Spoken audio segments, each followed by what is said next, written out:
Ja, kjo përbën një moment shumë emocional, moment edhe krenarie, por edhe dhimbje, të them të drejtën, dhe unë këto figura i dua edhe për shkak të dhimbjes që ndjej për ta, ndoshta ata janë vetë transformues kanë ndikimin e madh të njerëzve që studiojnë jetën e tyre, të shqiptarëve që studiojnë jetën e tyre. Përse?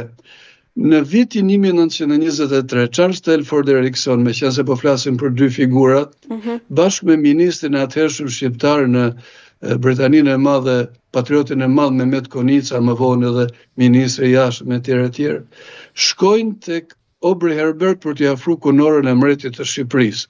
Jemi me datën 13 gusht të vitit 1923.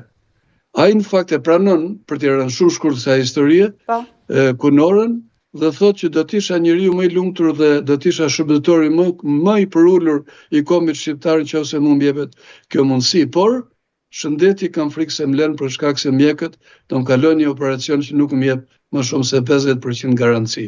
Në fakt, ai në shtator të vitit 1923 vdiq, pra pa u konsakru ose pa u afru kunora zyrtarisht. Por në momentin e vdekjes ka një sentencë e cila mund të bëjë çdo njeri me qajt.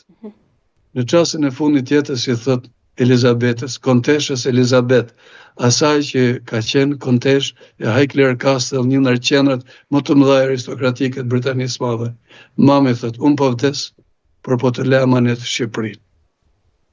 Ajo e varros djalin e vet, vjen në Shqipëri, ndërton shkollën e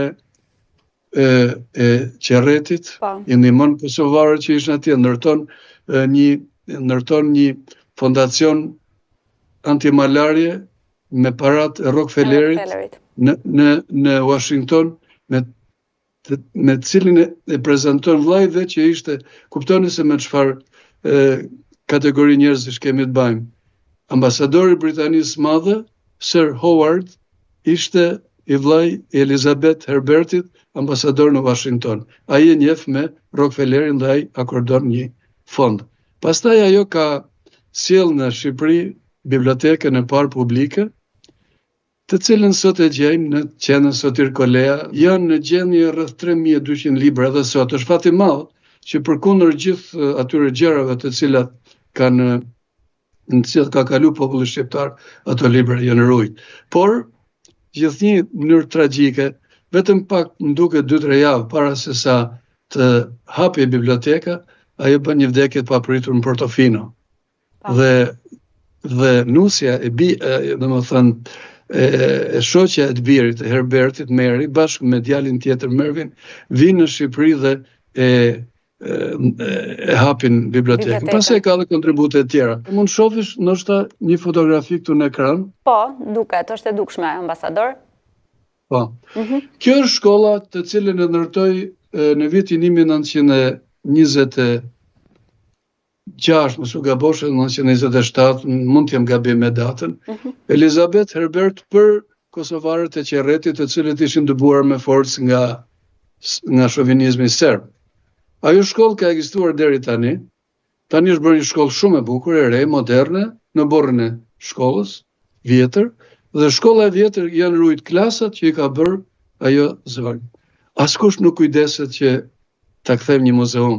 Kam bërë shumë përpjekje, kam shkrujt në rrjetet sociale, aq sa kam mundësi që ta bëjmë një muzeum për anglezët, sepse lidhja, ajo që ju përmendën në fillim, soft power, ajo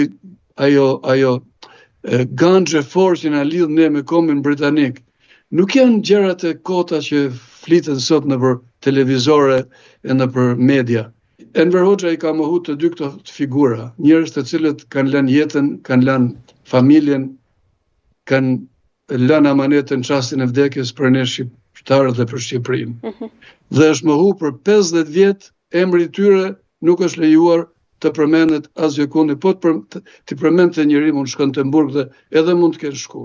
Të dyja janë në gjendje skandaloze, të dyja kanë shumë pak shpenzime për të kthyer ato në qendrat të kujtesës më të bukur të lidhjeve që ka kombi shqiptar me kombin amerikan dhe me kombin britanik. Dhe cila është thirrja juaj e fundit, ambasador, në kuadër të këtyre që sapo thamë dhe të analizës së këtyre figurave të rëndësishme?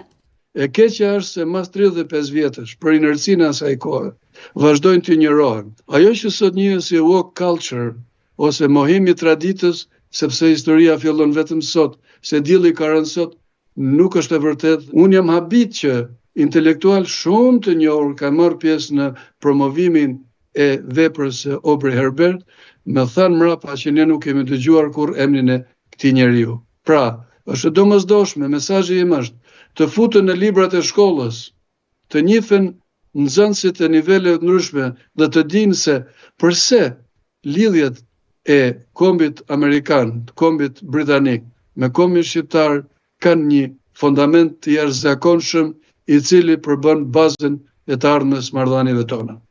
Ambasador, ishte shumë kënaqësi biseda me ju dhe faleminderit që nuk lodheni se sjell në vëmendje ato çfarë është e dobishme për të njohur nga vendi, nga bashkëdhetarët, nga historia jonë dhe e atyre që na kanë qëndruar pranë në ditët më të vështira. Shumë faleminderit për praninë tuaj në çdo kënd. Edhe unë gëzohem dhe kërnohem që kemi njerëz si ju që i shpërndajnë këto lloj infosh të cilët i shërbejnë rinisë tonë mas pari dhe brezave që vijnë. Faleminderit. Më pakta që mund të bëjmë dhe ma përshëndet edhe një herë Sky-n. Patjetër, faleminderit shumë. Faleminderit. Shikues të nderuar, ky ishte programi për sonte.